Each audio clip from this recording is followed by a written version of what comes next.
Hi friends, ಎಲ್ಲರೂ ನಮಸ್ಕಾರ. Ambika day life style ಚಾನಲ್ಗೆ ನಿಮಗೆಲ್ಲರಿಗೂ ಸ್ವಾಗತ. ಈ ವಿಡಿಯೋದೊಳಗೆ ನಾನು ಎಂಬ್ರಾಯ್ಡ್ರಿ ಅಂದರೆ ಮಷೀನ್ ಎಂಬ್ರಾಯ್ಡ್ರಿ ಬೇಸಿಕ್ ಸ್ಟಿಚಸ್ನ ಹಾಕಿ ತೋರಿಸ್ತಾ ಇದ್ದೀನಿ.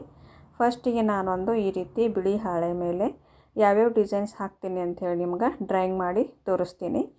ನಾನು ಇನ್ಮೇಲೆ ಯಾವುದೇ ಡಿಸೈನ್ ಹಾಕಿದ್ರೂ ಈ ರೀತಿ ಫಸ್ಟಿಗೆ ವೈಟ್ ಪೇಪರ್ ಮೇಲೆ ಡ್ರಾಯಿಂಗ್ ಮಾಡಿಕೊಂಡು ಬಟ್ಟೆ ಮೇಲೆ ಡ್ರಾಯಿಂಗ್ ಮಾಡಿ ಆಮೇಲೆ ವರ್ಕನ್ನು ನಿಮಗೆ ಹಾಕೋದು ತೋರಿಸ್ತೀನಿ. ಈ ರೀತಿ ನೀವು ಪ್ರಾಕ್ಟೀಸ್ ಮಾಡೋದ್ರಿಂದ ನಿಮಗೆ ಯಾವ ರೀತಿ ಡಿಸೈನ್ಸ್ಗಳು ಅನ್ನೋದು ನೆನಪು ಇರ್ತದೆ ಮತ್ತು ನೀವು ಈಸಿಯಾಗಿಯೂ ಕೂಡ ಕಲಿಬಹುದು. ಅದಕ್ಕೂ ಮುಂಚೆ ಎಲ್ಲರೂ ನಮ್ಮ ಚಾನಲ್ನ ದಯವಿಟ್ಟು ಸಬ್ಸ್ಕ್ರೈಬ್ ಮಾಡ್ಕೊಂಡು ನೋಡಿರಿ. ನೀವು ಸಬ್ಸ್ಕ್ರೈಬ್ ಮಾಡ್ಕೊಂಡು ನೋಡೋದ್ರಿಂದ ಹೆಚ್ಚೆಚ್ಚಿನ ವಿಷಯಗಳನ್ನು ತಿಳ್ಕೊಳಕ್ಕೆ ನೀವು ರೆಡಿ ಆಗ್ತೀರಿ ಫ್ರೆಂಡ್ಸ್. ಅದಕ್ಕೆ ನಮ್ಮ ಚಾನಲ್ ದಯವಿಟ್ಟು ಸಬ್ಸ್ಕ್ರೈಬ್ ಮಾಡ್ಕೊರಿ ಮತ್ತು ಲೈಕ್ ಮಾಡೋದನ್ನು ಮರಿಬೇಡ್ರಿ. ಇವು ಡಿಸೈನ್ಸ್ ನೋಡಿರಿ ನಾನು ಯಾವ್ಯಾವ ಹಾಕಾಕತ್ತೀನಿ. ನೆಕ್ಸ್ಟ್ ಏನದ ಇದ್ರ ಬಗ್ಗೆ ನಾನು ಎಕ್ಸ್ಪ್ಲೇನ್ ಮಾಡಿ ಹೇಳ್ತೀನಿ. ವಿಡಿಯೋಕ್ಕೆ ಲೈಕ್ ಮಾಡೋದನ್ನು ಮರಿಬೇಡ್ರಿ. ನೋಡಿರಿ ಈ ರೀತಿ. ಆಮೇಲೆ ಇನ್ನೊಂದು ಡಿಸೈನು ನಾವು ಹಾಕೋನು. ಇಲ್ಲಿ ಡಬಲ್ ಲೀಫ್ ಬರ್ತದೆ. ಈ ಕೆಳಗಿನ ಲೈನ್ ಏನದ ಸಿಂಗಲ್ ಲೀಫ, ಇದು ಡಬಲ್. ಈ ರೀತಿ ಒಂದು ಅಂದ್ರೆ ನಾನು ತುಂಬ ಜನ ಕೇಳ್ತಾ ಇದ್ರಿ ಕ್ಲಾಸಸ್ ಎಂಬ್ರಾಯ್ಡ್ರಿ ಕ್ಲಾಸಸ್ ಹಾಕ್ರಿ ಅಂಥೇಳಿ. ಎಂಬ್ರಾಯ್ಡ್ರಿ ಬೇಸಿಕ್ ಸ್ಟಿಚಸ್ ಏನೇನದಾವೆ ಎಲ್ಲನೂ ನಾನು ಹೇಳ್ಕೊಡೋಕೆ ಟ್ರೈ ಮಾಡ್ತೀನಿ. ನಮ್ಮ ಆನ್ಲೈನ್ದವ್ರಿಗೂ ನಾನು ಇದೇ ರೀತಿಯೇ ಹೇಳ್ಕೊಡ್ತೀನಿ ಫ್ರೆಂಡ್ಸ. ನಮ್ಮ ಆನ್ಲೈನ್ದವ್ರು ಈ ವಿಡಿಯೋ ನೋಡ್ತಿದ್ರೆ ಅವ್ರಿಗೆ ಗೊತ್ತಾಗ್ಬೋದು. ನೋಡಿರಿ, ಇವು 6 ಡಿಸೈನ್ಸ್ ಅದಾವೆ. ಇವತ್ತನ್ನು ನಾನು ಬಟ್ಟೆ ಮೇಲೆ ಹಾಕಿ ತೋರಿಸ್ತೀನಿ ನಿಮಗೆ. ಈಗ ಫಸ್ಟಿಗೆ ಇದು ರೌಂಡ್ ಶೇಪ್ ಏನದ ರನ್ನಿಂಗ್ ಸ್ಟಿಚ್ಲೆ ಹಾಕಿ, ರನ್ನಿಂಗ್ ಸ್ಟಿಚ್ ಅಂದರೆ 0 ನಂಬರ್ಲೆ ಹಾಕಿ, ನೆಕ್ಸ್ಟ್ ಏನದ 3-4 ನಂಬರ್ಲೆ ಇದನ್ನು ರೌಂಡ್ ಮಾಡ್ಕೋಬೇಕು. ನೋಡಿರಿ ನಾನು ಯಾವ ರೀತಿ ಬಿಡಿಸ್ತಾ ಇದ್ದೀನಿ ನೋಡಿರಿ. ಒಂದೇ ನಂಬರ್ ಇಡಬೇಕು, 3 ಅಥವಾ 4. ಆ ನಂಬರ್ ಒಳಗೇ ನೀವು ರೌಂಡ್ ಶೇಪ ಮಾಡ್ಕೋಬೇಕು. ಈ ಡಿಸೈನ ಯಾವಾಗ ಯೂಸ್ ಆಗುತ್ತೆ ಅಂದರೆ ಇದು ಮಿರರ್ ವರ್ಕಿಗೆ ನಾವು ಹಾಕೋಕೆ ಈ ಡಿಸೈನ ತುಂಬ ಯೂಸ್ ಆಗುತ್ತೆ. ಅಂದರೆ ನಾವು ನಡುವೆ ಮಿರರ್ ಅಂಟಿಸಿ ಅದ್ರ ಮೇಲೆ ಈ ರೀತಿ ರೌಂಡ್ ಹಾಕಿದ್ದೀವಿ ಅಂತಂದರೆ ಇದು ಮಿರರ್ ವರ್ಕ್ ರೆಡಿ ಆಗುತ್ತೆ. ಇನ್ನೂ ತುಂಬಾ ಬೇಸಿಕ್ ಡಿಸೈನ್ಸ್ ಹೇಳೋದಾವು. ಪ್ರತಿಯೊಂದನ್ನು ನಿಮ್ಗೆ ಕ್ಲಾಸಸ್ ಮುಖಾಂತರ ಅಂದ್ರೆ ವಿಡಿಯೋದಾಗ ಹೇಳೋಕೆ ಟ್ರೈ ಮಾಡ್ತೀನಿ. ಆದ್ರೆ ನೀವು ಚಾನಲ್ ಸಬ್ಸ್ಕ್ರೈಬ್ ಮಾಡ್ಕೋದನ್ನು ಮರಿಬೇಡ್ರಿ. ನೋಡಿರಿ ಈ ರೀತಿ ದೊಡ್ಡದಾಗಿ ಚಿಕ್ಕದಾಗಿ ಯಾವ ರೀತಿ ಬೇಕಾದರೂ ನಾವು ಈ ರೌಂಡ್ ಶೇಪನ್ನು ಬಿಡಿಸ್ಕೋಬೋದು. ಸ್ಯಾಟಿನ್ ಸ್ಟಿಚ್ಲೇನೂ ಇದನ್ನು ಹಾಕ್ಕೋಬೋದು. ಫಸ್ಟಿಗೆ ರನ್ನಿಂಗ್ ಸ್ಟಿಚ್ಲೆ ಹಾಕಿ ಆಮೇಲೆ ರೌಂಡ್ ಮಾಡ್ಕೋತೀವಲ್ಲ, ಡೈರೆಕ್ಟಾಗಿ ಸ್ಯಾಟಿನ್ ಸ್ಟಿಚ್ಲೇನೂ ನಾವು ಹಾಕ್ಕೋಬೋದು. ಇದು ನೋಡಿರಿ, ಫಸ್ಟಿಗೆ ನಾವು ಬಟನ್ ಥರ ತೊಗೊಂಡು ಆಮೇಲೆ ಇಲ್ಲೇನು ಲೈನ್ ತೊಗೋತೀವಲ್ಲ ಅದನ್ನು ರನ್ನಿಂಗ್ ಸ್ಟಿಚ್ ಒಳಗೆ ತೊಗೋಬೇಕು. ನೋಡಿರಿ ನೀವು ನಾನು ಯಾವ ಥರ ಹಾಕಾಕತ್ತೀನಿ ಅಬ್ಸರ್ವ್ ಮಾಡಿರಿ. ಆದರೆ ನಾನು ಪ್ರತಿಯೊಂದಕ್ಕೂ ಮಾರ್ಕ್ ಮಾಡಿಲ್ಲ. ಮಾರ್ಕ್ ಮಾಡಿದರೆ ನೀಟಾಗಿ ಬರುತ್ತೆ. ನಾನು ಮಾರ್ಕ್ ಮಾಡಲಾರ್ದೇ ಪ್ರಾಕ್ಟೀಸ್ ಮಾಡಬೇಕಂತೆ ಹಾಗೆ ಹಾಕ್ತೀನಿ. ನೀವು ಕೂಡ ಮಾರ್ಕ್ ಮಾಡಲಾರ್ದೇ ಪ್ರಾಕ್ಟೀಸ್ ಮಾಡ್ಕೊರಿ. ಆದರೆ ಪದೇ ಪದೇ ತುಂಬ ದಾರ ಕಟ್ಟಾಗ್ತಾಯಿತ್ತು. ಈ ವಿಡಿಯೋದಾಗ ಯಾಕೇನೋ ತುಂಬ ಡಿಸ್ಟರ್ಬೆನ್ಸ್ ಅನ್ನಿಸ್ತು ಫ್ರೆಂಡ್ಸ್. ನನಗೆ ದಾರ ಭಾಳ ಕಟ್ಟಾಗತ್ತಿತ್ತು. ಆದರೂ ನಾನು ಪೇಷನ್ಸ್ಲೆ ಹಾಕಾಕತ್ತೀನಿ. ನೋಡಿರಿ, ಕೆಲವೊಬ್ರು ಏನು ಮಾಡ್ತೀರಿ, ದಾರ ಕಟ್ಟಾಗ ನಾ ಮಿಷನ್ ಕಾಡಕತ್ತಾನ ಹೋಪ್ಸ್ ಕಳ್ಕೊಂಡ್ಬಿಡ್ತೀರಿ. ನನಗೇನು ಬರೋಂಗಿಲ್ಲ, ಮಿಷನ್ ಕಾಡಕತ್ತದ ಹೋಗಲಿ ಬಿಡು ಅಂತೇಳಿ ಈ ರೀತಿ ಇದು ಮಾಡ್ತೀರಿ. ಅದಕ್ಕಂತೇಳಿ ಯಾರೂ ಹೋಪ್ಸ್ ಕಳ್ಕೊಬೇಡ್ರಿ. ಅದನ್ನು ಏನೇ ಇದ್ದರೂ ಸರಿ ಮಾಡುವಂಥ ಪ್ರಯತ್ನ ಮಾಡಿಕೊಂಡು ನಾವು ಮತ್ತೆ ವರ್ಕನ್ನು ಸ್ಟಾರ್ಟ್ ಮಾಡಬೇಕು. ಈಗಿದು ಎಸ್ ಟೈಪ್ ಡಿಸೈನ್ ನೋಡಿರಿ ಯಾವ ರೀತಿ ಬರಾಕತ್ತದ. ಇಲ್ಲಿ ಎಜ್ಜಿಗೆ ಲಾಸ್ಟಿಗೆ ಎಂಡ್ ಬರೋಣ 0ದೊಳಗೆ ತೊಗೋಬೇಕು. ಆಮೇಲೆ ನಾವು ಮತ್ತೆ 2-3 ನಂಬರ್ ಒಳಗೆ ತೊಗೊಂಡು ಮತ್ತೆ 0ಕ್ಕೆ ಬಂದು ಮತ್ತು 2-3 ನಂಬರ್ಲೇ ಈ ರೀತಿ ತೊಗೊಂಡು ಮತ್ತೆ ದಂಡಿಗೆ ಬರೋಣ 0. ಈ ರೀತಿ ಒಳಗೆ ನೀವು ಎಸ್ ಟೈಪ್ ಡಿಸೈನ್ನ ಹಾಕೋತೀವ್ರಿ. ಇವೆಲ್ಲ ಏನು ತೋರ್ಸಾಕತ್ತಿಲ್ಲ ಇವೆಲ್ಲ ನೆಕ್ ಡಿಸೈನ್ಸ್ ಫ್ರೆಂಡ್ಸ್. ನೀವು ನೆಕ್ಕಿಗೂ ಕೂಡ ಹಾಕ್ಕೋಬೋದು. ಫಸ್ಟಿಗೆ ಏನು ಮಾಡಿರಿ, ನೀವು ನೆಕ್ಸ್ಟ್ ಡಿಸೈನ್ಸ್ ಹಾಕಬೇಕು ಅಂತ ಅಂದ್ಕೊಂಡಿದ್ರಿ ಅಂತಂದ್ರೆ ಕೊರಳನ್ನು ಡ್ರಾ ಮಾಡ್ಕೊರಿ. ಒಂದು ಬ್ಲೌಸ್ ಪೀಸ್ ಮೇಲೆ ಅಥವಾ ಕಚ್ಚಾ ಬಟ್ಟೆ ಮೇಲೆ ಕೊರಳನ್ನು ಅಳತೆ ಹಾಕ್ಕೊಂಡು ಕೊರಳಿನ ಡಿಸೈನ್ ಹಾಕೋರಿ. ಮತ್ತು ರೌಂಡ್ ಶೇಪ್ ಅಥವಾ ನಿಮ್ಗೆ ಯಾವ್ದು ಬೇಕಾದ ಹಾಕೋರಿ. ಹಾಕ್ಕೊಂಡು ನೀವು ಸ್ಯಾಟಿನ್ ಸ್ಟಿಚ್ಲೆ ರೌಂಡಾಗೆ ಕೊರಳನ್ನು ಪೂರ್ತಿ ಹಾಕೋರಿ. ಆಮೇಲೆ ಇವೇನು ಡಿಸೈನ್ಸ್ ಅದಾವಲ್ಲ ಬೇಸಿಕ್ ಡಿಸೈನ್ಸ, ಇವತ್ತನ್ನ ನೀವು ಕೂಡ ಹಾಕ್ಕೊಂಡ್ರೆ ಒಂದು neck designs basic neck designs ready ಆಗುತ್ತೆ. ಈ ರೀತಿ ಟ್ರೈ ಮಾಡಿರಿ ನೀವು. ಮತ್ತು ನಿಮಗೆ ದಪ್ಪ ಬೇಕಂತಂದರೆ ಇನ್ನೊಂದು ಇದ್ರ ಮೇಲೆ ಹಾಕ್ಕೊಂಡ್ರು ಪರವಾಗಿಲ್ಲ, ಏನೂ ತೊಂದರೆ ಇಲ್ಲ. ಇವೇನದ ಬಟನ್ ಸ್ಟಿಚ್ ಒಳಗೆ ಈ ರೀತಿ ಬುಟ್ಟಗಳು ಹಾಕೋನು. ಇದು ನೋಡಿರಿ 2 ಥರ ಬರ್ತಾವೆ ಇದ್ರೊಳಗೆ ನಾನು ತೋರಿಸ್ತೀನಿ. ಒಂದೇನದ ಈ ರೀತಿ ಬುಟ್ಟ ಹಾಕಿ ಅದ್ರ ಸುತ್ತಲೂ ರೌಂಡಾಗೆ ರನ್ನಿಂಗ್ ಸ್ಟಿಚ್ಲೆ ಹಾಕಬೇಕು. ಇದನ್ನು ಅಂದರೆ ಈಗ ನೋಡಿರಿ ಬಟನ್ ಸ್ಟಿಚ್ ಹಾಕಿ ಆಮೇಲೆ ರನ್ನಿಂಗ್ ಸ್ಟಿಚ್ ಹಾಕಿಬಿಡ್ಬೇಕಾದ್ರೆ ಸುತ್ತಲೂ. ಈಗ ಇದ್ರೊಳಗೆ ಏನಾಗತ್ತದಂದ್ರೆ ನಾವು ರನ್ನಿಂಗ್ ಸ್ಟಿಚ್ ಹಾಕೋತ್ನಾಗ ವೈಟ್ ಥ್ರೆಡ್ ಕಾಣಿಸ್ಲಾಗತ್ತದ. ಬಟನ್ ಸ್ಟಿಚ್ ಹಾಕೋತ್ನಾಗ ಬರಾಕತ್ತಿಲ್ಲ. ನಾವು ಹೊಳ್ಳಿ ಏನು ರನ್ನಿಂಗ್ ಸ್ಟಿಚ್ ತೊಗೋತೀವಲ್ಲ ಆವಾಗ ಬರಾಕತ್ತದ. ಈಗ ನೋಡಿರಿ ಕೇಸ್ ಇಲ್ಲಿ ನಟ್ ಏನಿರ್ತೈತಲ್ಲ ಅದನ್ನೊಂದು ಚೂರು ಟೈಟ್ ಮಾಡಿಕೊಂಡ್ರೆ ವೈಟ್ ಥ್ರೆಡ್ ಮೇಲೆ ಬರೋಂಗಿಲ್ಲ. ಇದನ್ನು ವೈಟ್ ಥ್ರೆಡ್ ಮೇಲೆ ಬರಾಕತ್ತಿತ್ತಂದ್ರೆ ಕೇಸಿಂದ ಏನು ನಟ್ ತೋರಿಸಿದ್ನಲ್ಲ ಅದನ್ನು ಒಂದು ಸ್ವಲ್ಪ ಟೈಟ್ ಮಾಡ್ಕೊಂಬಿಟ್ರಿ ಕರೆಕ್ಟಾಗಿ ಬರ್ತದೆ. ವೈಟ್ ಥ್ರೆಡ್ ಮೇಲೆ ಬರೋದಿಲ್ಲ. ಆಮೇಲೆ ಪದೇ ಪದೇ ಏನು ಥ್ರೆಡ್ ಕಟ್ ಆಗುತ್ತೋ ನೋಡಿರಿ ಫ್ರೆಂಡ್ಸ, ಅಲ್ಲೇ ಫಿನಿಶಿಂಗ ಹೋಗಿಬಿಡುತ್ತೆ. ದಾರ ಕಟ್ ಹಾಕಬಾರ್ದು. ನೀಟಾಗಿ ಬಂತು ಅಂದ್ರೆ ವರ್ಕ್ನೂ ಕೂಡ ನೀಟಾಗಿ ಬರ್ತದೆ. ಇದು ನೋಡಿರಿ, ಇದು ಅಪೋಸಿಟ್ ಸೈಡ್ಲೇನದ ಬಟನ್ಸ್ ಹಾಕೋದು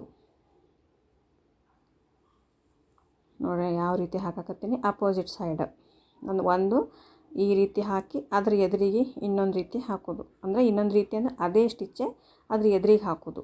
ನೋಡಿರಿ ಎಷ್ಟು ದಾರ ಕಟ್ ಆಗಕತ್ತದ.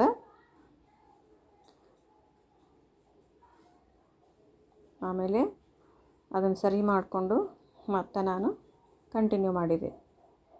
ಅಪೋಸಿಟ್ ಸೈಡ್ ಅಂದರೆ ಹಿಂಗೆ ನೋಡಿರಿ ಅದ್ರ ಎದುರಿಗೆ ಮತ್ತೊಂದು ಬಟನ್ ಸ್ಟಿಚ್ ಹಾಕೋದು. ಈಗ ಒಂದು ಸಣ್ಣದು ಒಂದು ದೊಡ್ಡದು ಬತ್ತಪ್ಪ, ಅದನ್ನು ನಾವು ಮತ್ತೆ ಹೆಂಗೆ ಕರಪ್ಷನ್ ಮಾಡ್ಕೋಬೇಕು ಅಂತಂದ್ರೆ ಅದ್ರ ಮೇಲೇ ಇನ್ನೊಂದು ಸತಿ ತೊಗೊಳ್ಳೋದು.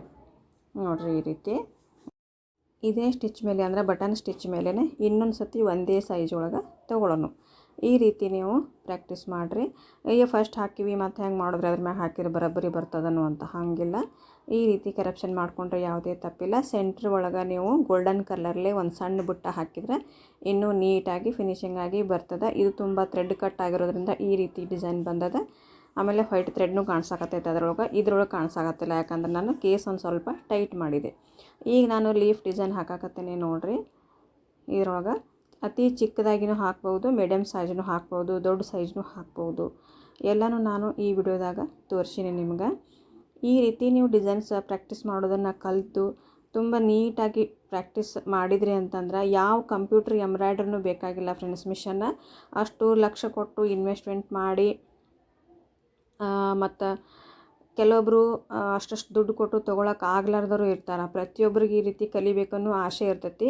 ಆದ್ರೆ ಒಂದು ಚೇಂಜಸ್ ಏನಂತಂದ್ರೆ ಅದು ಮಿಷನ್ ವರ್ಕ್ ಇರುತ್ತೆ. ಮಿಷನ್ ವರ್ಕ್ ಮಾಡೋದ್ರಿಂದ ಅದು ನೀಟಾಗಿ ಬರ್ತದೆ. ಇದ್ರೊಳಗೆ ಏನು ಚೇಂಜಸ್ ಅಂತಂದ್ರೆ ಇದನ್ನು ನಾವೇ ಪ್ರಾಕ್ಟೀಸ್ ಮಾಡಬೇಕು. ಮಿಷನ್ಗೆ ಹಾಕಿ ನಾವು ನೀಟಾಗಿ ಬಂದಿರ್ತೈತಿ. ಇಲ್ಲಿ ಏನದ ನಾವು ರಾಲ್ಸನ್ ಮಿಷನ್ ಮೇಲೆ ಏನು ಹಾಕ್ತೀವಲ್ಲ ಇದನ್ನು ನಾವು ಎಷ್ಟು ಪ್ರಾಕ್ಟೀಸ್ ಮಾಡ್ತೀವಲ್ಲ ಅಷ್ಟು ನೀಟಾಗಿ ಬರ್ತದೆ. ನೀವು ಸಾಕಷ್ಟು ವಿಡಿಯೋಗಳು ನೋಡಿರ್ತೀರಿ. ಕೆಲವೊಬ್ರು ಎಷ್ಟು ಪ್ರಾಕ್ಟೀಸ್ ಮಾಡಿರ್ತಾರಲ್ಲ ಅಷ್ಟು ಕಂಪ್ಯೂಟರ್ ಎಂಬ್ರಾಯ್ಡ್ರಿ ಅವ್ರ ಮುಂದೆ ಜಕ್ ಹೊಡಿಬೇಕು ಆ ನಮ್ನಿ ಡಿಸೈನ್ಸ್ಗಳು ಹಾಕ್ತಾರೆ. ಅದು ಲೋ ಬಜೆಟ್ ಅಂದರೆ ಕಡಿಮೆ ಬಜೆಟ್ ಒಳಗೆ ಇದು 20,000 ರೂಪಾಯಿದೊಳಗೆ ನಿಮ್ಗೆ ಆಗಿಬಿಡ್ತೈತೆ. ಎಲ್ಲ ಮಟೀರಿಯಲ್ಸ್ ಮತ್ತು ಮಷೀನು ಎಲ್ಲ ಸೇರಿನೇ 20,000 ರೂಪಾಯಿದೊಳಗೆ ಆಗಿಬಿಡ್ತದೆ. ಅಷ್ಟು ದೊಡ್ಡ ಇನ್ವೆಸ್ಟ್ಮೆಂಟ್ ಮಾಡಿ ತರುವಂಥ ಅವಶ್ಯಕತೆ ಇಲ್ಲ. ಆಲಾರ್ದವ್ರು ಏನೂ ಚಿಂತೆ ಮಾಡಬೇಡ್ರಿ. ಬೇಸಿಕ್ ಡಿಸೈನ್ಸ್ ನೀಟಾಗಿ ಕಲ್ತೀವಿ ಅಂತಂದ್ರೆ ನಾವು ಮುಂದೆ ಹೆವಿ ವರ್ಕ್ ಡಿಸೈನು ಬ್ಲೌಸಿಗೆ ನಾವು ಹಾಕ್ಬೋದು. ಎಲ್ಲನೂ ನಾನು ಪ್ರತಿಯೊಂದನ್ನು ವಿಡಿಯೋದಾಗ ತಿಳಿಸ್ಕೊತಾ ಹೋಗ್ತೀನಿ. ನಮ್ಮ ಆನ್ಲೈನ್ ಕ್ಲಾಸಸ್ಸು ಸ್ಟಾರ್ಟ್ ಅದಾವೆ ಫ್ರೆಂಡ್ಸ. ಇಷ್ಟ ಇದ್ದವರು ನಮ್ಮ ಕ್ಲಾಸಿಗೆ ಜಾಯಿನ್ ಆಗ್ಬೋದು. ನಂಬರ್ ಕೊಟ್ಟಿರ್ತೀನಿ ನಾನು. ನೋಡಿರಿ ಆನ್ಲೈನ್ ಕ್ಲಾಸ್ ಯಾವಾಗ ಸ್ಟಾರ್ಟ್ ಅದಾವ ಅಂದ್ರೆ ಎಂಬ್ರಾಯ್ಡ್ರಿ ಒಂದೇ, ಟೇಲರಿಂಗ್ ಸದ್ಯಕ್ಕೆ ನಾನು ತೊಗೋತಾ ಇಲ್ಲ. ಮುಂದೆ ನೋಡೋಣ, ಯಾಕಂದ್ರೆ ಟೇಲರಿಂಗ್ ನನಗೆ ಈ ಸದ್ಯಕ್ಕೆ ತೊಗೊಳಕ್ಕೆ ಟೈಮ್ ಕೂಡ ಇಲ್ಲ. ಮುಂದೆ ನೋಡೋಣ. ಇಲ್ಲಿ ನೋಡಿರಿ ನಿಮ್ಗೆ 2 ಥರ ಲೀಫ್ ಕಾಣಿಸಾಕತ್ತಾವು. ಒಂದು ಮ್ಯಾಲೆ ರೌಂಡ್ ಬಂದದ, ಇನ್ನೊಂದು ಮ್ಯಾಲೆ ನಾವು ಜೀರೋದ್ಲೆ ತೊಗೊಂಡು ಇಲ್ಲಿ ಚೂಪ್ ತೊಗೊಂಡಿವಿ.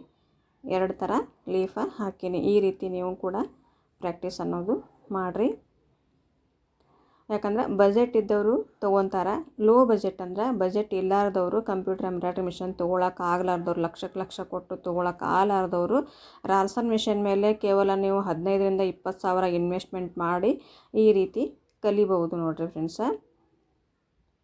ಯಾಕಂದರೆ ದುಡ್ಡು ಇದ್ದವರು ತೊಗೋತಾರೆ, ದುಡ್ಡು ಇಲ್ಲವ್ರದವ್ರಿಗೆ ಭಾಳ ತೊಂದರೆ ಆಗುತ್ತೆ. ಅವ್ರು ಕಲಿಬೇಕನ್ನೋ ಇಂಟ್ರೆಸ್ಟ್ ಇರುತ್ತೆ. ಆವಾಗ ನಾವು ಈ ರಾಲ್ಸನ್ ಮಿಷನ್ ಚಾಯ್ಸ್ ಮಾಡಿದ್ದೀವಿ ಅಂದ್ರೆ ತುಂಬ ಬೆಸ್ಟ್. ನಾನು ಮಾತ್ರ ಹೇಳ್ಕೊಡೋದು ರಾಲ್ಸನ್ ಮಿಷನ್ ಮೇಲೇ, ಅಂದರೆ ಪೀಕೋ ಮಿಷನ್ ಮೇಲೇ. ನಿಮಗೆ ಪೀಕೋ ಅಂದರೂ ಕೆಲವೊಬ್ರಿಗೆ ಗೊತ್ತಾಗಂಗಿಲ್ಲ. ನಾನು ಜಿಗ್ಜಾಗ್ ಮಿಷನ್ ಮೇಲೇ ಹೇಳ್ಕೊಡ್ತೀನಿ. ನೋಡಿರಿ ಎಷ್ಟು ಥ್ರೆಡ್ ಕಟ್ ಆಗಾಕತ್ತದ. ಈ ರೀತಿ ದಾರ ಕಟ್ ಆಗೋದ್ರಿಂದ ಫಿನಿಶಿಂಗ್ ಅನ್ನೋದು ಬರೋಂಗಿಲ್ಲ. ನೀಡಲ್ ಚೇಂಜ್ ಮಾಡಿದರೂ ಕೂಡ ಥ್ರೆಡ್ ಕಟ್ ಆಗತ್ತಿತ್ತು, ಯಾಕೆನೋ ಗೊತ್ತಿಲ್ಲ. ಆದರೂ ನಾನು ವರ್ಕ್ ಹಾಗೆ ಹಾಕಿನಿ ಡಿಸೈನ್ಸ್ಗಳು. ಒಂದು ಸ್ವಲ್ಪ ನೋಡೋಣ, ಇನ್ನೊಂದು ಸತಿ ಟ್ರೈ ಮಾಡಿ ನೀಟಾಗಿ ಬರ್ತದೆ ಏನಿಲ್ಲ ಅಂದ್ರೆ ಇಲ್ಲಿ ಕೆಳಗಿನದ ಸೆಟಲ್ ಪಲ್ಲಿ ಏನದ ನಾವು ಒಂದು ಸ್ವಲ್ಪ ಕ್ಲೀನ್ ಮಾಡಿಕೊಂಡು ಆಯಿಲ್ ಅದು ಹಾಕಿ ನೋಡೋಣ. ಮತ್ತು ಥ್ರೆಡ್ ಕಟ್ ಆಯಿತು ಅಂದ್ರೆ ಮಿಷನ್ನ ಒಯ್ಬೇಕಾಗ್ತದೆ ಅಂಗಡಿಗೆ. ತುಂಬಾ ಥ್ರೆಡ್ ಕಟ್ ಆಗ್ತಾಯಿತ್ತು ಫ್ರೆಂಡ್ಸ್. ಆದರೆ ನಾನು ಹೋಪ್ಸ್ ಕಳ್ಕೊಳಂಗಿಲ್ಲ. ಅದು ದಾರ ಕಟ್ಟಾಯಿತು, ಮಿಷನ್ ಕಾಡ್ತಾ ಇದೆ, ನಾನು ವರ್ಕ್ ಬಿಟ್ಬಿಡೋಕೆ ಈ ರೀತಿ ಮಾಡಲ್ಲ. ಅದನ್ನು ಸರಿ ಮಾಡಿಕೊಂಡು ಮತ್ತೆ ನಾವು ವರ್ಕ್ ಹಾಕ್ಬೋದು.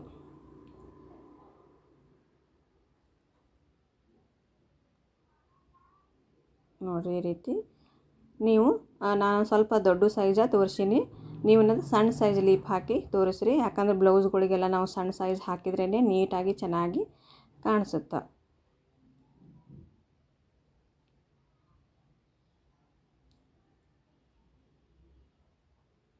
ಥ್ರೆಡ್ ಕಟ್ ಆಗ್ತಾ ಇರೋದ್ರಿಂದ ತುಂಬ ಬೇಜಾರಾಯಿತು.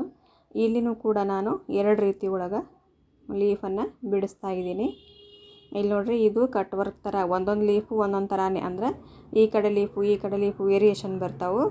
ಇದು ನೋಡ್ರಿ ಹೆಂಗೆ ಬಂದೈತೆ ಲೀಫ್ ಅಬ್ಸರ್ವ್ ಮಾಡಿರಿ ನೀವು, ರೌಂಡ್ ಶೇಪ್ ಒಳಗೆ. ಆಮೇಲೆ ಈ ಲೀಫ್ ಹೆಂಗೆ ಬಿಡಿಸ್ತೀನಿ ನೋಡಿರಿ. ಆಮೇಲೆ ಯಾವುದೇ ಬೇಸಿಕ್ ಡಿಸೈನ್ಸ್ ಇರಲಿ, ಯಾರೂ ಕೂಡ ನೋಟ್ಸ್ ಮಾಡ್ಕೊಳ್ಳೋದನ್ನು ಮರಿಬೇಡ್ರಿ. ನೋಟ್ಸ್ ಮಾಡ್ಕೋರಿ ಫ್ರೆಂಡ್ಸ್. ಯಾಕಂದ್ರೆ ನಿಮಗೆ ನೆನಪಿರ್ತದೆ ಈ ಡಿಸೈನ್ಸ್ ಹಿಂಗೆ ಬರ್ತದೆ ಅನ್ನೋದು.